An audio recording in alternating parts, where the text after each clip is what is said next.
ఈ జాడాగాడు బేబచ్చంగా రెచ్చిపోతున్నాడు ఈ మధ్య. నేను అనుకున్నాను ఏంటి ఇంత రెచ్చిపోతుంది. ఇప్పుడు గతంలో జగన్ గారి మీద మేము పోరాడాం. ఎందుకు డెడ్ బాడీలు డోర్ డెలివరీ చేయటాలు, శిరోమండనాలు చేయటాలు, దళితులకు సంబంధించిన 11,000 ఎకరాలు లాక్కోవటం, దాని గురించి ఎంతో మంది దళిత రైతులు చనిపోవటం, ఎస్సీ పథకాలు రద్దు చేసేయటం, అంబేద్కర్ గారి ఎన్నో చేశారండి దారుణాలు అక్కడ. అప్పుడు ప్రతి ఒక్క దళితుడు రివర్స్ అయ్యాడు జగన్ గారి మీద. జగన్ గారు అప్పుడు చేసిన అన్యాయాలన్నీ కూడా క్వశ్చన్ చేసింది. అప్పుడు అలా చేశాడు కదా, సరే ఇతను పార్టీ పెట్టాడు, పార్టీ నాయకుడిగా, పైగా ఈడు పుట్టుకు దళిత పుట్టుకు పుట్టాడు కాబట్టి ఓకే కోపం వచ్చి మాట్లాడేమో అనుకున్నాం, కానీ రహస్య ఎజెండా ఉందని మనకు తెలియదు. అప్పుడు గతంలో ఈ కారణం ఏంటంటే అండి 170 కోట్లు ప్లస్ 5 సీట్లను అడిగాడు. నేను కోటి కాదు 5 కోట్లు అడిగిన, నియోజకవర్గానికి 5 కోట్లు 5 crores ఇవ్వాల్సిందే, 5 సీట్లు ఇవ్వాల్సిందే. వాళ్ళు ఏమన్నారు అంటే గతంలో ఈడు నిజంగా జగన్ చేసిన అన్యాయాల మీద లేకపోతే దళితుల తరపున మొరగలేదు. ఎందుకు మొరగడేట?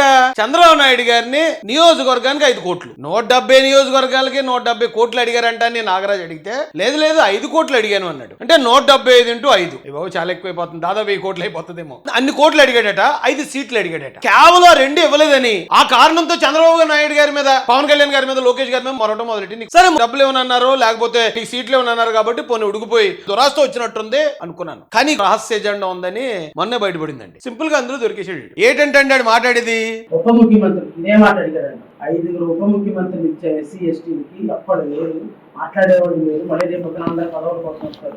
ఈసారి ఒకే ఒక్క పోస్ట్ ఉప ముఖ్యమంత్రి, ఆ ఉప ముఖ్యమంత్రి పోస్టు మీదే, నాదే కావాలంటే నా కోరిక, అదే కావాలంటే నా కోరిక. ఇటు పబ్లిక్ గానే మాట్లాడాడు, వీడియో కూడా ఉంది, ఇదేం సీక్రెట్ గా మనం ఇచ్చేసింది ఏం కాదు. అయితే జగన్మోహన్ రెడ్డి అన్నట్టు గతంలో నేను ఎస్సీ ఎస్టీలకి 5 ఉప ముఖ్యమంత్రులు ఇచ్చాను, సరిగ్గా వాయిస్ ఇచ్చేవాళ్ళు లేరు, కానీ ఈసారి ఒకటే ఉప ముఖ్యమంత్రి ఇస్తాను అన్నట. వెంటనే మనోడు ఆ ఉప ముఖ్యమంత్రి నాకే కావాలని నేను అనుకున్నాను అనగానే ఆ పక్కన ఉన్న ఎవరో ఒక లేడీ ఆ మీరే ఉప ముఖ్యమంత్రి అంటుంది అనుకున్నది వేరే విషయం. వీడికి ఉప ముఖ్యమంత్రి ఏంటండి, జగన్ ఇస్తా అన్నాడో లేదు మనకు తెలియదు, కానీ ఎంత కన్నా దౌర్భాగ్యం మరొకట్లేదు. అయితే అప్పుడేమో 800 కోట్లు దాదాపు 1000 కోట్లు అడిగాడు చంద్రబాబు నాయుడు గారిని. ఇవ్వనన్నారని అప్పుడు చంద్రబాబు నాయుడు గారిని తిట్టాడు. ఇప్పుడేమో ఇతను ఒకవేళ జగన్మోహన్ రెడ్డి నాకు డిప్యూటీ సీఎం ఇచ్చేస్తాను అంటున్నాడు కాబట్టి నేను కారణం ఉన్నా లేకపోయినా చంద్రబాబు నాయుడు గారిని, పవన్ కళ్యాణ్ గారిని, లోకేష్ గారిని బూతులు తిట్టేసి ఏమనంటే నేను ఎస్సీ లేకపోతే అంబేద్కర్ గారి పేరు వాడేసుకోవటం, ఆ కులం పేరు వాడేసుకోవటం, ఈ కార్డు ఒకటి అడ్డు పెట్టుకోవడానికి ట్రై చేస్తుంది. ఎస్సీలే తరిమి కొట్టాలి ఇలాంటి. ఎందుకంటే ఎస్సీలు ఎవరు కూడా అమ్ముడుపోయే వ్యక్తులు కాదు, డబ్బు కోసం ఆశపడి రాజకీయం చేసేవాళ్ళు కాదు. ఇలాంటి ఏదో వచ్చి ఎస్సీల పరువు తీస్తున్నాడు. పనిచేశారు,